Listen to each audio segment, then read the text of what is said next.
The Murder of Roger Ackroyd by Agatha Christie. Chapter 1. Dr. Shepherd at the breakfast table. Mrs. Ferrars died on the night of the 16th-17th September, a Thursday. I was sent for at 8 o'clock on the morning of Friday the 17th. There was nothing to be done. She had been dead some hours. It was just a few minutes after 9 when I reached home once more. I opened the front door with my latch key and purposely delayed a few moments in the hall, hanging up my hat and the light overcoat that I had deemed a wise precaution against the chill of an early autumn morning. To tell the truth, I was considerably upset and worried. I am not going to pretend that at that moment I foresaw the events of the next few weeks. I emphatically did not do so, but my instinct told me that there were stirring times ahead. From the dining room on my left there came the rattle of teacups and the short, dry cough of my sister Caroline. "Is that you, James?" she called. An unnecessary question, since who else could it be? To tell the truth, it was precisely my sister Caroline who was the cause of my few minutes' delay. The motto of the mongoose family, so Mr. Kipling tells us, is, "Go and find out." If Caroline ever adopts a crest, I should certainly suggest a mongoose rampant. One might omit the first part of the motto. Caroline can do any amount of finding out by sitting placidly at home. I don't know how she manages it, but there it is. I suspect that the servants and the tradesmen constitute her intelligence corps. When she goes out, it is not to gather in information, but to spread it. At that, too, she is amazingly expert. It was really this last-named trait of hers which was causing me these pangs of indecision. Whatever I told Caroline now concerning the demise of Mrs. Ferrars would be common knowledge all over the village within the space of an hour and a half. As a professional man, I naturally aim at discretion. Therefore, I have got into the habit of continually withholding all information possible from my sister. She usually finds out just the same. But I have the moral satisfaction of knowing that I am in no way to blame. Mrs. Ferrars' husband died just over a year ago, and Caroline has constantly asserted, without the least foundation for the assertion, that his wife poisoned him. She scorns my invariable rejoinder that Mr. Ferrars died of acute gastritis, helped on by habitual overindulgence in alcoholic beverages. The symptoms of gastritis and arsenical poisoning are not, I agree, unlike, but Caroline bases her accusation on quite different lines. "You've only got to look at her," I have heard her say. Mrs. Ferrars, though not in her first youth, was a very attractive woman, and her clothes, though simple, always seemed to fit her very well. But all the same, lots of women buy their clothes in Paris and have not, on that account, necessarily poisoned their husbands. As I stood hesitating in the hall, with all this passing through my mind, Caroline's voice came again, with a sharper note in it. "What on earth are you doing out there, James? Why don't you come and get your breakfast?" "Just coming, my dear," I said hastily. "I've been hanging up my overcoat." "You could have hung up half a dozen overcoats in this time." She was quite right. I could have.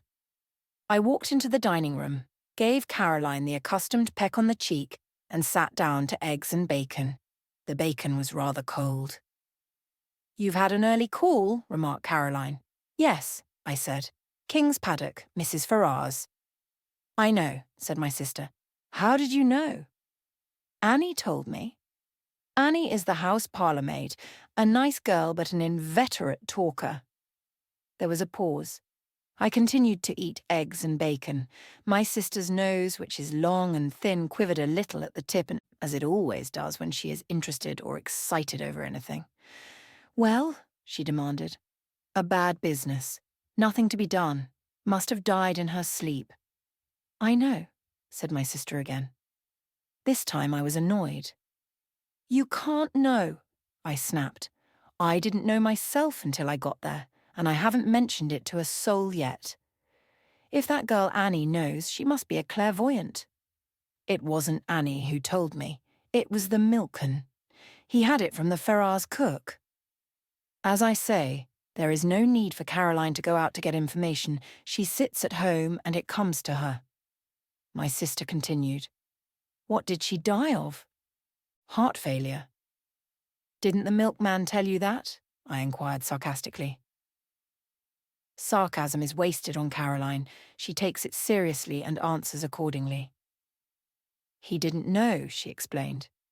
After all, Caroline was bound to hear. Sooner or later, she might as well hear from me. She died of an overdose of Veronal. She's been taking it lately for sleeplessness. Must have taken too much. Nonsense, said Caroline immediately. She took it on purpose. Don't tell me. It is odd how, when you have a secret belief of your own, which you do not wish to acknowledge, the voicing of it by someone else will rouse you to a fury of denial. I burst immediately into indignant speech. There you go again, I said, rushing along without rhyme or reason. Why on earth should Mrs. Ferrars wish to commit suicide? A widow, fairly young still, very well off, good health, and nothing to do but enjoy life. It's absurd. Not at all. Even you must have noticed how different she has been looking lately. It's been coming on for the last 6 months. She's looked positively hag-ridden. And you have just admitted that she hasn't been able to sleep. What is your diagnosis? I demanded coldly. An unfortunate love affair, I suppose. My sister shook her head. Remorse, she said with great gusto. Remorse? Yes, you never would believe me when I told you she poisoned her husband. I'm more than ever convinced of it now. I don't think you're very logical, I objected.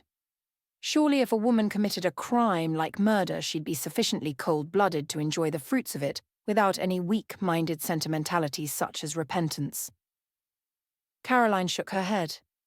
There probably are women like that, but Mrs. Ferrars wasn't one of them. She was a mass of nerves. An overmastering impulse drove her on to get rid of her husband because she was the sort of person who simply can't endure suffering of any kind. And there's no doubt that the wife of a man like Ashley Ferrars must have had to suffer a good deal. I nodded. And ever since she's been haunted by what she did, I can't help feeling sorry for her. I don't think Caroline ever felt sorry for Mrs. Ferrars whilst she was alive. Now that she has gone where, presumably, Paris frocks can no longer be worn, Caroline is prepared to indulge in the softer emotions of pity and comprehension. I told her firmly that her whole idea was nonsense. I was all the more firm because I secretly agreed with some part at least of what she had said, but it is all wrong that Caroline should arrive at the truth simply by a kind of inspired guesswork.